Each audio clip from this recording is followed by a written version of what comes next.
remind everybody that we are now recording this lesson. So anything that you're saying, the camera is picking up on. So if you could please make sure that you act accordingly, I would greatly appreciate it. We have a quiz tomorrow. At this point, you should have your phones wrapped up.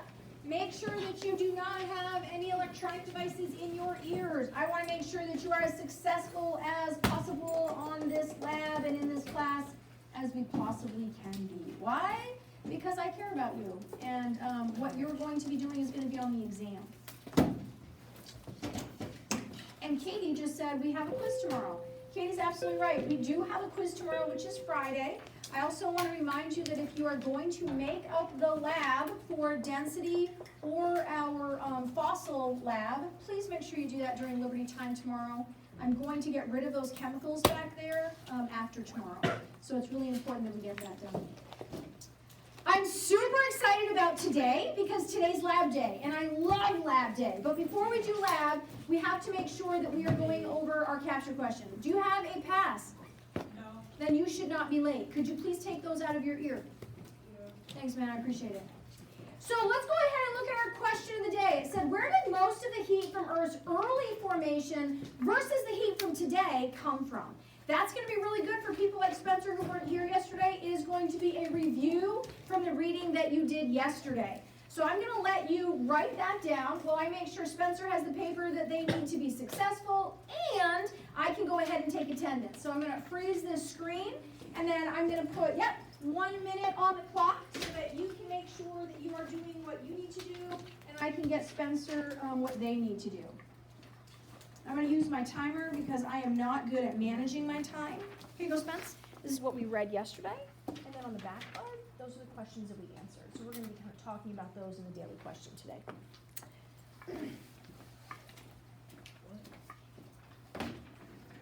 All right.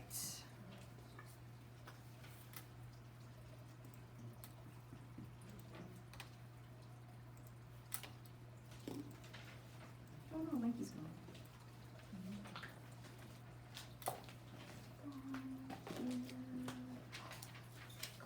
Has anybody seen Cole? In the hallway earlier? Maybe they will be back. Maybe they're just looking for something.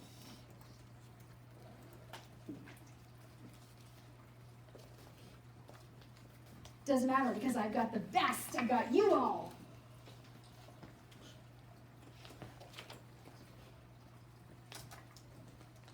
Top Milton.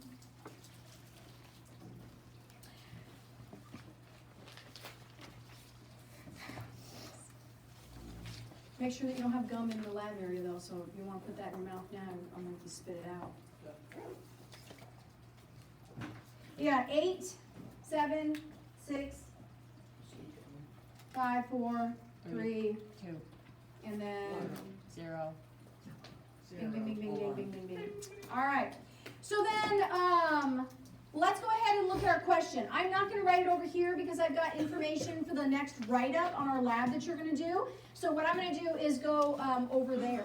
What are we doing today? Today, students are going to be able to understand that Earth is made up of different layers and how those layers are differentiated. We're going to talk about that in a minute as soon as we are done with our capture question. So let's go ahead and talk about our capture question. I ran out of my black markers. There they are. Where did most of the heat from Earth's early formation versus today come from? Let's start with early Earth. Zach, could you move it over this way, please, so that we can see over here? So if we're talking about early Earth, where did the heat come from? Turn with your parents to your partner and talk that out. I'll give you a 10-second countdown. Ready, set, go. 10, 9, 8, 7, 6, We can't pay attention. 5. Not trying to be. Beep, beep, beep, beep, beep. All right, there's that 10-second countdown. Someone raise your hand and tell me, in the Earth's early formation that you read yesterday, where did the heat come from? If you don't know, what tool that you got yesterday could be helpful to you? Yeah, what do you think the answer is, bud? It was already hot. Why? Why was it hot when it formed? What was happening that was creating the heat? Yes? Yeah, smashing into each other. They talked about bombardment. And so planetesimals were smashing into each other. So let's go ahead and write that down. So planetesimals, that's just small little bits of the planet, were smashing into each other. All right. This caused what was called frictional heat, or frictional forces, I should say. Frictional forces, which makes heat. It's just like if I take my hands and I clap my hands together like this. My hands start getting very warm. So imagine these pieces of rock flying around, smashing into each other.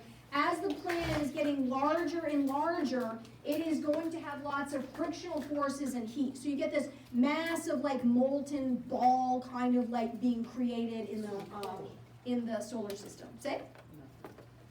Now, after that, when the planet was formed, man, that thing is just losing heat into outer space. Losing heat and losing heat and losing heat. So then today, after 4.6 billion years, it should be totally cooled off in just this like hard rock of nothing. No heat at all. But it's not. We still have heat in the interior. Today, where is that heat coming from? What? Where's the heat coming from? Haley? Radioactive decay. Yeah, so today, the heat from today is coming from a process called radioactive, good Lord, Mrs. McGrain, radioactive decay. This is how heat is being created. So let's talk about that. What is radioactive decay? Zach, you should be writing this stuff down. It's really important. Cool. When a heavy atom that is unstable breaks down into more stable atoms. Unstable, like, right? So it's not stable, it's falling apart. So when radioactive decay is when an unstable atom, like uranium, I'll get out of the way in a minute, I know I'm blocking, I apologize, breaks down and releases protons. Okay, when it releases protons, what else is it always also letting go of? Energy, baby. It releases energy. Releases energy. I'm just going to use E for energy, and energy is just a form of heat. So yes, even after today, after 4.6 billion years, the planet is still warm and gooey on the inside. Lauren, I need you to close that. It's still warm and gooey on the inside because of this radioactive decay. We are very lucky that our planet is what's called at a steady state temperature, which means it's losing heat, always losing heat to the space, to outer space, but it's generating the same amount of heat inside that it's losing on the outside. So we stay in this nice kind of like steady state of temperature, which is great for us. Do you have any idea how lucky we are that there's a planet like that? Because if there wasn't a planet like that, would we all be here? No. This is like a Goldilocks, beautiful kind of little planet, right? All the conditions are perfect for life to be on it. We're in a steady state of temperature. Awesome. So that's what's going on with that question. Questions on this? Yes, it's lab time. Let's go ahead and I want to let you know that your density lab, I have almost graded. I have some more to grade. I will go ahead and hand those back to you tomorrow. But for those of you that I have graded, I put them in PowerSchool. Not PowerSchool, I guess we call that Canvas now. And I will make sure that I get the rest of them graded and entered. Zach, could you turn it this way just a little bit more? And if I see you on your phone again, I'm going to put it over there. I want to remind everybody you shouldn't be on your phone in my class. That's right. For those of you at home, Zach was on his phone in my class. And we'll just put it up there only because I care about you so much. I don't want to jeopardize your success. Let's go ahead and get our TOC, table of contents. And let's fill in what it is that we are going to be working on today. It is 4th hour. Here's our table of contents. Last we were together was yesterday. We talked about the source of Earth's internal heat. That's what we just went over. So today, this is going to be page 17 and 18. 17 on the front and 18 on the back.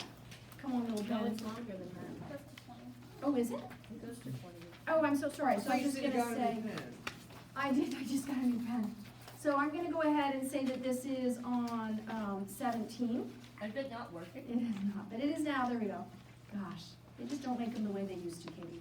So this is December 1st. I can't believe it's December 1st. It's gone by fast. It's the first of the. Yes, finally. We're going to do a lab. Today's lab is going to be density of Earth's materials. Good students are great students when you figure out a way to get organized, my dears. It is a skill that will help you throughout your life. All right. Density of Earth's materials. Sorry, I forgot the S. We are going to have a write-up on that, but we're going to worry about that probably tomorrow. I just want to go ahead and let you know what it is that you're going to be doing for a write-up. So I'm going to move to that on my big screen so that you can see it. This is what it looks like, what you should have in front of you. If you could turn that just a little bit, Zach, I'd appreciate it. And then let's go over here so that we can see what we're doing.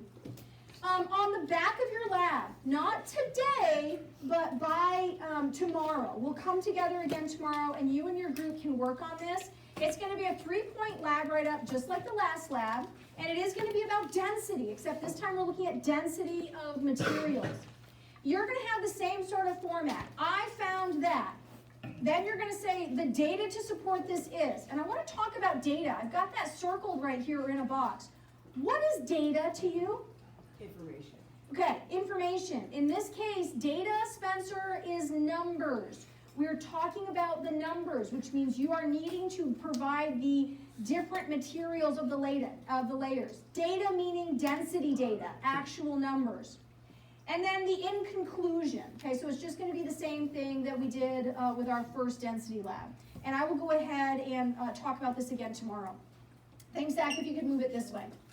So we're going to do this lab. I'm going to read these first two things with you, and then we need to decide, do you want to then go to your lab tables with your partners, pick a project manager, and then you all decide, because you have to get through all of this reading before you start gathering data. So do you want to take turns reading in your lab groups, or do you want one person in your lab group to read? You decide what it is that you want to do. Good? Yes? You're just kind of looking at me. Yeah? Okay. So then 4.6 billion years ago, Earth formed as bits of material collided and stuck together through the process of accretion. We talked about that in the early formation. That's what Milton had said. In the early formation, it already had heat in it from that bombardment, as Riley added. The young planet became a glowing ball of melted rock.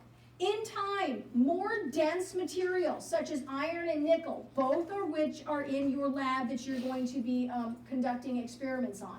These sank towards the center of the Earth. Less dense material moved toward the surface. Slowly, Earth's main layers formed. The three main layers of the Earth are the core, the mantle, and the crust.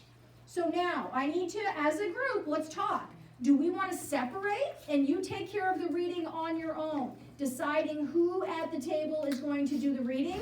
Do we want to do it now here, popcorn style, where everybody reads a different paragraph? I think the group should. Group. So the individual groups? Okay, so then that means that when I am watching or walking around, I need you to be please reading this. The background information is important, as well as the instructions on how to conduct the lab. Please turn to the next page where we've got the data table, because I want to show you what we're doing for volume in this particular lab. This is the data table you should have in front of you. Now, these are your materials. We've got iron, nickel, peridotite, basalt, and granite.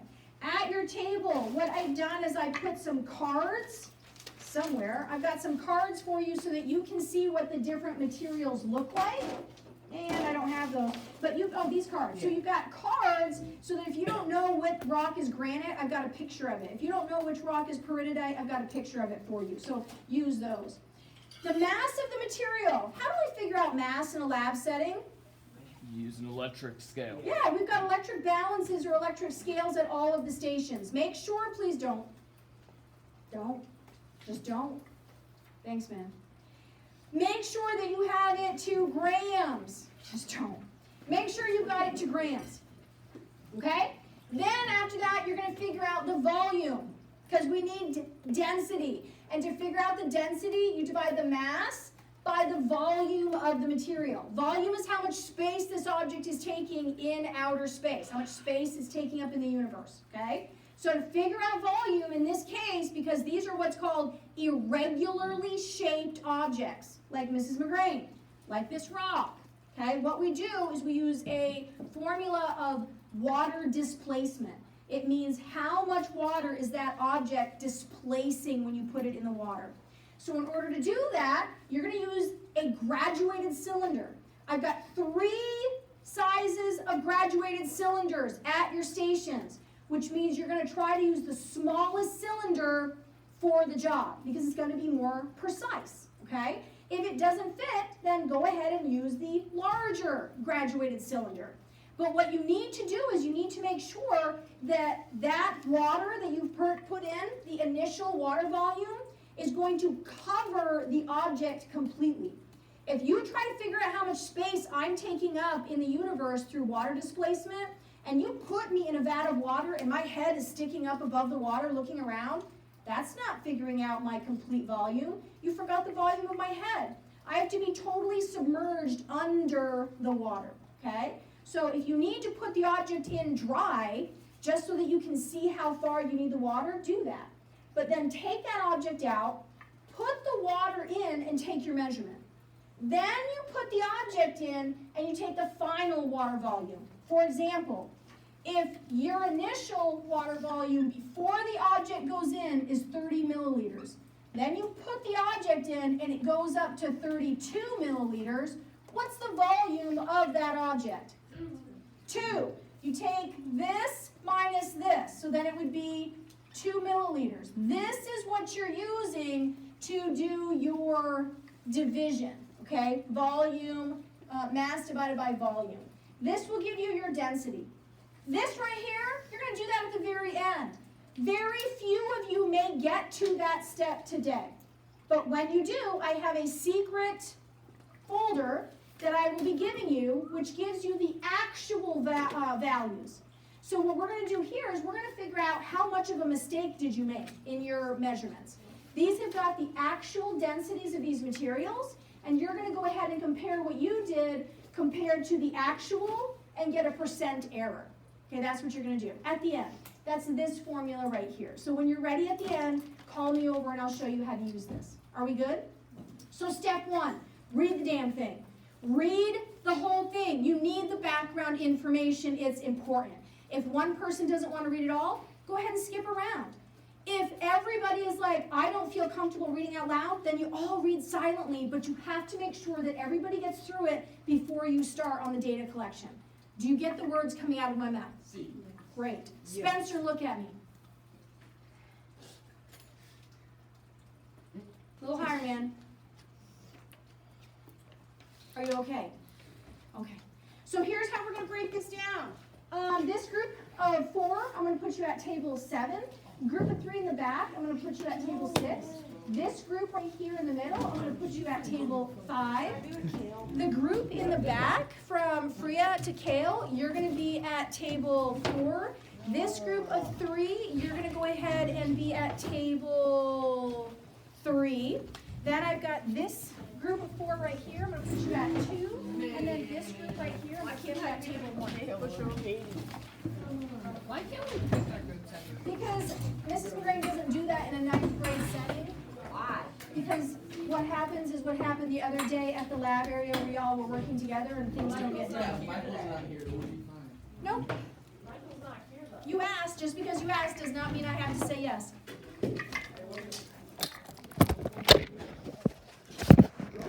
All right, my people. we're going to do a quick go around. These are our materials that we are going to be working with today.